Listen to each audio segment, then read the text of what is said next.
रोज की तरह हाईवे किनारे ड्यूटी पर बैठा सिक्योरिटी गार्ड देखता है कि एक लेडी लगभग 2.5-3 साल की बच्ची को स्कूटी से एक कच्चे रास्ते की तरफ ले जा रही थी, जहां ना कोई आबादी थी और ना कोई मकान।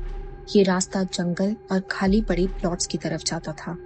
अभी तक तो सब नॉर्मल था, लेकिन ये क्या, आधे घंटे बाद वही लेडी उस रास्ते से वापस तो आई, लेकिन अकेली। वो बच्ची अब उसके साथ नहीं थी। उस सिक्योरिटी गार्ड के मन में कुछ खटका। कच्चा और सुनसान रास्ता, यहाँ तो कोई आबादी भी नहीं है, तो ऐसी जगह लेडी अपने बच्चे को लेकर क्यों गई, और लेकर गई तो उसे ऐसी जगह छोड़कर वापस अकेले क्यों जा रही है। दिल में उठते इन्हीं सवालों से उलझ थे। उस सिक्योरिटी गार्ड को पहले तो लगा कि उसने धोखा हुआ होगा, पर फिर भी जब मन नहीं माना तो कंफर्म करने के लिए वो उस तरफ चल दिया। उस कच्चे रास्ते पर बमुश्किल वो 30-40 मीटर चला था कि मिट्टी पर बने बच्ची के पैरों के निशान देखकर उसके रोंगटे खड़े हो गए। आखिर आधे घंटे के अंदर बच्ची कहाँ गायब हो गई थी? क्या उसे कोई वहां से ले गया था, या फिर कोई और बड़ी अनहोनी हो चुकी थी? लुधियाना के शिमलापुरी में हरप्रीत सिंह की फैमिली, जिसमें उनके फादर, वाइफ और 2 बच्चे, बड़ा बेटा अमरप्रीत और 2.5 साल की बेटी दिलरोज, हंसी खुशी रह रहे थे। दिलरोज सबसे छोटी और घर की सबसे दुलारी थी। हर कोई उससे बेहद प्यार करता था। लेकिन 28 नवंबर 2021 को कुछ ऐसा हुआ जिसके बारे में परिवार ने कभी सपने में भी नहीं सोचा था। दिलरोज दोपहर को अपने ही घर के बाहर खेल रही थी। थोड़ी देर बाद जब घर वाले उसे अंदर बुलाने के लिए आए तो देखते हैं कि दिलरोज बाहर थी ही नहीं। वो मोहल्ले के सभी बच्चों से पूछते हैं, अगल बगल के घरों में पता करते हैं, मगर दिलरोज कहीं भी नहीं मिलती। वक्त बीतता जा रहा था और चिंता बढ़ रही थी। 1 घंटा बीत जाता है, लेकिन दिलरोज का कहीं पता नहीं चलता। वो पहले भी बाहर खेला करती थी, लेकिन ऐसा पहली बार हुआ था। आखिर वो कहाँ गायब हो गई थी? हरप्रीत सिंह खुद पंजाब पुलिस में हेड कांस्टेबल थे और उस वक्त ड्यूटी पर थे। घर से उनके पास फोन आया कि दिलरोज काफी देर से नहीं मिल रही है। हरप्रीत सिंह को तुरंत लग गया कि सिचुएशन काफी सीरियस है, इसलिए बिना देरी किए उन्होंने फौरन अपने पुलिस स्टाफ को इन्फॉर्म किया।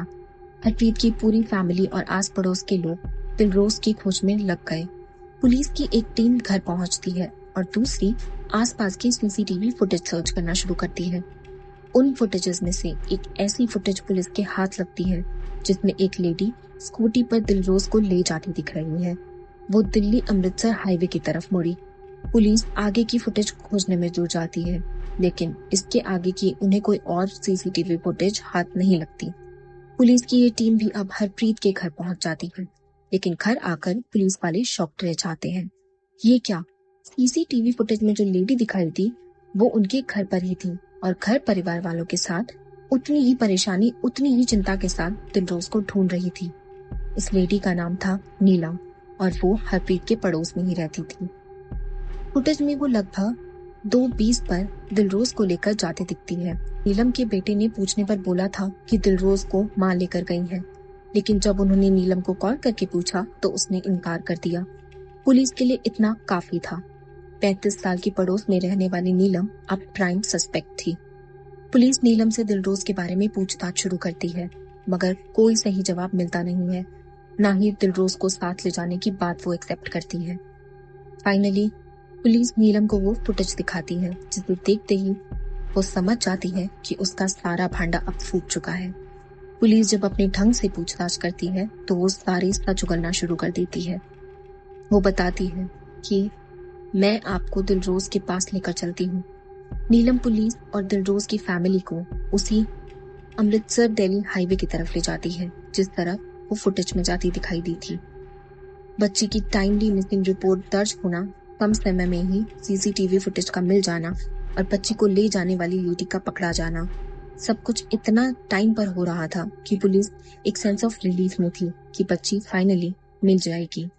दूसरी तरफ हरप्रीत, उसका परिवार कैसे भी अपनी बच्ची दिलरोज के पास पहुंचना चाहते थे। नीलम उन्हें शिमलापुरी, जहां उनका घर था, वहां से लगभग 13 किलोमीटर दूर हाईवे से उतरकर एक कच्चे रास्ते की तरफ ले जाती है।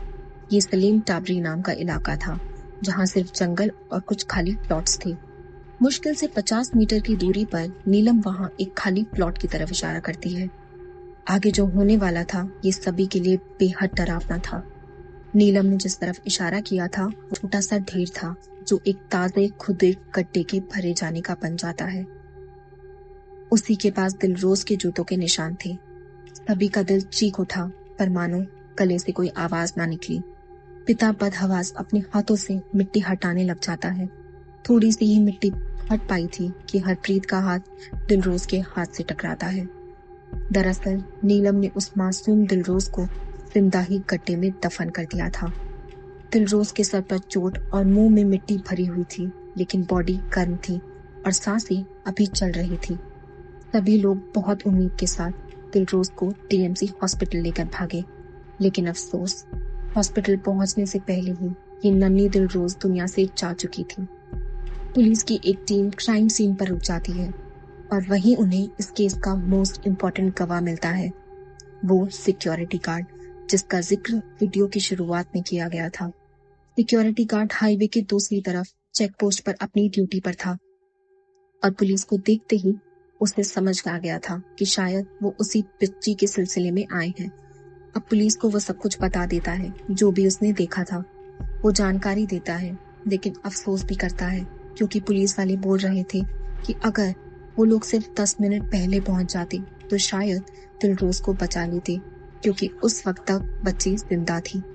गार्ड ने बताया कि जब वो खुद प्लॉट पर आया तो बच्ची के पैरों के निशान बने हुए थे। ये देखकर उसने चेक पोस्ट पर 2 अधिकारियों को इन्फॉर्म किया कि उनके साथ प्लॉट पर वापस आकर उसने देखा भी। सबसे पहले आसपास देखना शुरू किया। उसके दिमाग में था कि कहीं ऐसा तो नहीं बच्ची को लेडी ने बेच दिया हो, लेकिन ऐसा होगा इसका उसे बिल्कुल अंदाजा नहीं था। अब बाकी था ये सबसे बड़ा सवाल कि ऐसी क्या वजह रही होगी जिसके चलते नीलम ने एक मासूम सी दिलरोज की जान ले ली। हरप्रीत सिंह के परिवार के लिए नीलम शायद वो आखिरी शख्स होती जिस पर उनको शक जाता, और यही हैरानी आसपास के लोगों को भी थी, क्योंकि वो न सिर्फ उनकी पड़ोसी थी बल्कि उसके खुद के 2 बच्चे भी थे। दिलरोज भी नीलम को बुआ बुलाती थी। जब पुलिस ने नीलम के बयान दर्ज किए तो उसका मोटिव ऑफ क्राइम हैरान करने वाला था। एक तरफ जहां हरप्रीत सिंह का भरा पूरा परिवार था, उनकी फाइनेंशियल कंडीशन भी अच्छी थी, वहीं दूसरी तरफ नीलम का डिवोर्स हो चुका था और वो अपने दोनों बच्चों को लेकर अपने माँ बाप के साथ रहने लगी थी।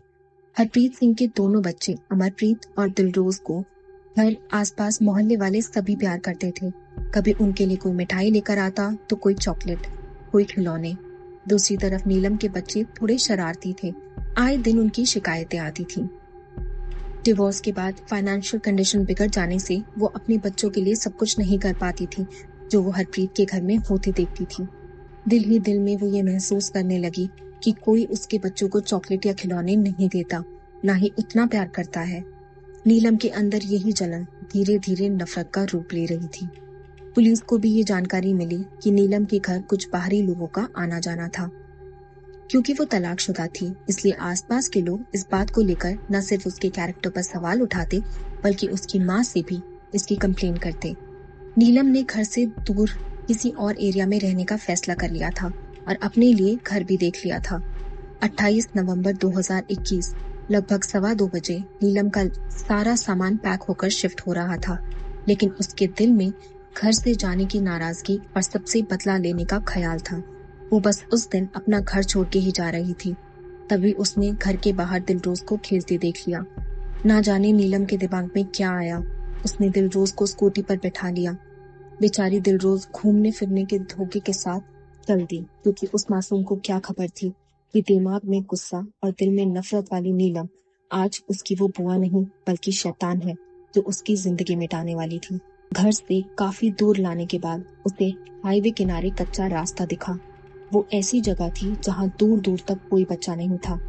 कच्चे रास्ते से होते हुए वो दिलरोज को खाली प्लॉट में ले गई, जहां उसने पहले ईंट से उसके सर पर वार किया और जब वो रोने लगी तो मुंह में मिट्टी भर दी और जमीन में ही उसे जिंदा दफन कर दिया। दिलरोज की जान दम घुटने से गई थी और यही कॉज ऑटोप्सी रिपोर्ट में भी निकल कर आया। नीलम ने पूरी इंसानियत को शर्मिंदा कर दिया, जबकि उसके खुद के 2 बच्चे थे। 12 अप्रैल 2024 को फाइनल जजमेंट में सेशन कोर्ट ने इस केस को रेयरेस्ट ऑफ रेयर डिक्लेयर किया।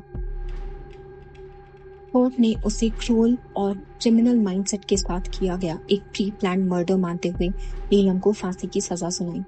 फांसी की सजा सुनते ही नीलम रोने गिड़गिड़ाने लगी। वो अपने दोनों बच्चों का हवाला देने लगी कि उनकी परवरिश कौन करेगा। अपने बच्चों की तो नीलम को बहुत फिक्र थी, लेकिन उसे इस बात का जरा अफसोस नहीं था कि उसने खुद अपने हाथों से एक मासूम बच्ची को बेरहमी से मार डाला था। अपने बच्चों को खोने का दर्द इस दुनिया में सबसे बड़ा होता है। दिलरोज के पेरेंट्स ने फाइनल जजमेंट के बाद अदालत का शुक्रिया अदा किया। इस केस से हमें 2 बातें सीखने को मिलती हैं। पहली ये, अगर आपका भी कोई अनयूजुअल एक्टिविटी होते दिखे तो उसे इग्नोर ना करें, क्योंकि क्या पता हमारी छोटी सी अवेयरनेस किसी की जिंदगी बचा ले। इस केस में अगर सिक्योरिटी गार्ड घबराने की बजाय थोड़ी भी अलर्टनेस दिखाता और जब नीलम बच्ची को लेकर उस सुनसान रास्ते पर गई थी तभी पहुंच जाता, तो शायद दिलरोज इस वक्त बच जाती। दूसरी ये कि अगर आपके घर में बहुत छोटे बच्चे हैं तो प्लीज उन्हें अनअटेंडेड नहीं छोड़ें, क्योंकि अब वक्त वैसा नहीं रह गया है और हमेशा देखा गया है कि विश्वासघात वहीं होता है जहां विश्वास होता है, और ये एक कड़वा सच है। अगर आपको आज का केस अच्छा लगा तो चैनल को सब्सक्राइब करना ना भूलें और इसी तरह की और कहानियों के लिए इस वीडियो को लाइक करें और हमारे साथ जुड़े रहें। आपका इस केस को लेकर क्या ख्याल है, हमें कमेंट सेक्शन में बताना ना भूलें। धन्यवाद।